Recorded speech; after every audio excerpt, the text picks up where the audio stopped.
本期视频聊一聊我们为什么难以真正理性的底层逻辑以及解决办法。尽管现代人类社会以理性自居，但在关键的判断与决策中，深层的非理性机制依旧主导着我们的行为。这些机制并非偶发的思维错误，而是来源于生物本能、演化过程以及情境诱因的系统性偏差。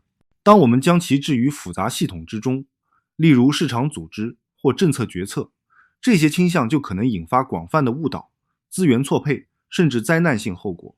要理解并应对人类的判断缺陷，必须从心理结构的底层机制出发，识别出最具普遍性与破坏力的偏误类型，并通过制度设计加以抵消。人类的行为对奖惩极为敏感，尤其是及时奖励与间歇性奖励能够迅速固化行动路径。然而，正因如此，错误的激励结构也能系统性地塑造错误的行为。例如，为了追求短期业绩，群体成员可能选择操控数据或做出数据好看，实际却一塌糊涂的选择。在分销体系中，激励不当可能导致过度推销、库存堆积，甚至欺诈。比如在企业中，若销售团队的提成制度鼓励推销旧型号，而不是推广新技术，结果便是创新产品积压，落后产品畅销。医疗体系若采用按项目计费，医生可能会倾向于开更多无关紧要的检查。激励不是中性的，它是行为的轨道。轨道错了，再努力奔跑也只会加速偏离目标。解决此类问题，首要任务是将激励结构与最终目标进行精准对齐，奖励结果而非过程，避免成本加成或时间越长收入越高式的设计。不能让业绩排名驱动短期行为，也不能让人情激励掩盖风险敞口。制度应嵌入流程化的监督机制，独立复合体系与强制透明度，从根本上削弱激励异化的空间。人类对所喜爱的人或观念天然带有美化倾向，反之则容易妖魔化敌对方。这种非理性的好恶情绪不仅影响个人判断，也经常污染集体决策。它让我们忽视对方的优点，把所有行为都解释为恶意。政治领域的极化、家庭中的长期诉讼、组织内的恶性竞争，往往都源于这种心理。比如在组织治理中体现为裙带倾向、同温层确认、敌对归因等，往往导致团队分裂、政策僵化、机会丧失，甚至是爱屋及乌的盲目跟随。当决策被情感染色，理性便让位于忠诚与归属感。回避此类偏误的关键是将结构化反方机制写入制度中。例如，在重大投资决策中必须设立红队角色，在关键项目中强制提出反对意见，避免让存在亲缘或直接依附关系的人担任关键岗位。对任何主张若不能接受彻底反驳与证伪检验，往往不值得采纳。进化赋予我们尽快下结论的本能，因为在远古环境中，迟疑可能意味着被捕食，但在现代复杂系统中，这种急于定论的倾向常常带来草率的决策。比如，投资人急于买入热门股，陪审团迅速跟随直觉判断，政策制定者因公众压力而仓促定案，怀疑令人焦虑，而下结论则带来暂时的安全感。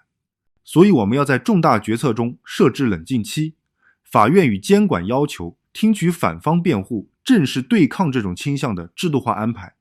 个人则应练习在不确定中停留，接受模糊与延迟。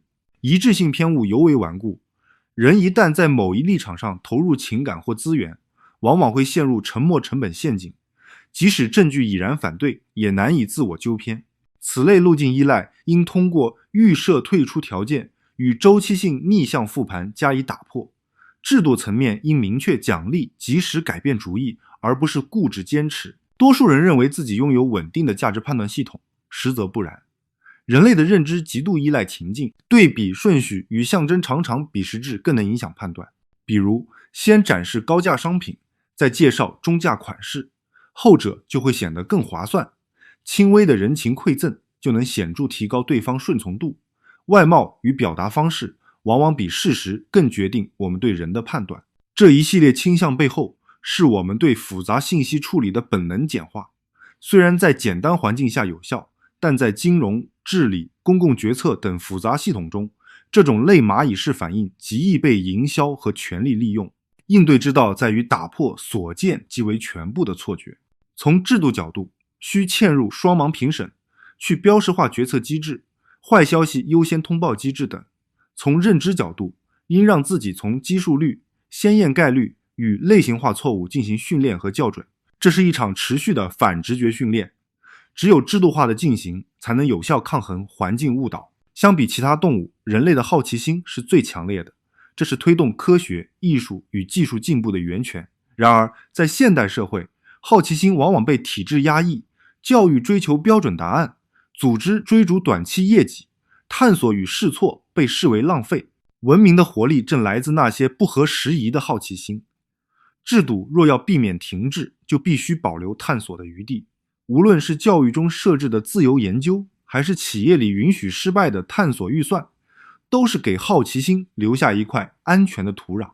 康德以其绝对命令而闻名。所谓绝对命令，是某种黄金法则，它要求人们遵守某些行为方式。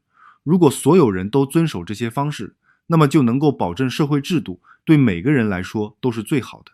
应该说，在现代社会，每个有文化的人都表现出并期待从别人那里得到康德所定义的这种公平，也是人类社会最基本的共识。正是这种基本共识，让我们愿意排队，愿意礼让，愿意分享。公平感被破坏时，愤怒便会爆发。制度必须牢牢抓住这一点。透明的分配机制、公开的竞争程序、普遍可接受的规则，都能减轻不满，稳定合作。反之，不公的积累会带来极端的社会冲突。历史上奴隶制度的废除，正是对公平的共识逐渐战胜旧制度的结果。驱动世界的不仅是贪婪，更是嫉妒。人们往往更在意别人得了多少，而非自己实际拥有多少。这种心理在组织中极具破坏力。过大的收入差距会撕裂团队，即使差距的确有合理性。嫉妒是火，能毁灭信任，也能推动改良。组织如果不加引导，嫉妒就会变成内耗。若能将比较对象转移到外部，嫉妒也可能转化为竞争力。关键在于解释透明和目标的合理设计。互惠是人类最古老的本能之一，它维系婚姻、友谊和商业合作，也导致报复与冲突的升级。小小的善意能换来长期的信任，小小的敌意也能触发无休止的仇恨。在现代制度中，互惠必须被规范。公职体系中严禁接受馈赠，就是为了切断潜意识的回馈链条。国际关系中，以牙还牙必须延迟与克制，否则仇恨会无限放大。互惠是合作的基石，但也可能成为腐败和战争的借口。人类大脑善于模式识别，却也容易被简单联想误导。昂贵等于高质量，包装精美等于安全，笑容等于可信。这些联想降低了思维成本，却为操纵和欺骗打开大门。